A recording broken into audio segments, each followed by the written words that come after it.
తమ వెండిని వీధులలో పారవేయుదురు. అప్పుడు పారేస్తే అబ్బా దీనివల్ల నేను దేవునికి దూరం అయిపోతున్నానని వీధుల్లో అప్పుడు పారేస్తారట.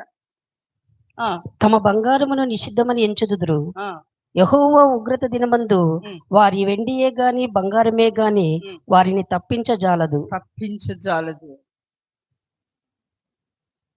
చూసారా? అప్పుడు పడేస్తే ఏం ప్రయోజనం? ఇప్పుడే పడేయాలి మనం.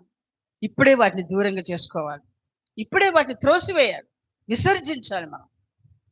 దేవుని ప్రజలారా, మనం ఎవరమంటే సర్వ సృష్టికర్త అయిన దేవుని బిడ్డలము. మన దేవుడు మామూలు దేవుడు కాదు. ఆయన సర్వాధికారి. సమస్తమును నోటి మాటతో సృష్టించిన దేవుడు. ఆయన ఎదుట మనం ఎంత భయం కలిగి ఉండాలి? ఆయన ఆజ్ఞలకు ఎంత లోబడి మనం జీవించాలి? చాలా మంది భక్తులు తమ జీవితాలను నిర్లక్ష్యం ద్వారా వ్యర్థపరుచుకున్నారు. ఏమి కాదులే, ఏమి కాదులే, చిన్నదే గదా, చిన్నదే గదా, చిన్నది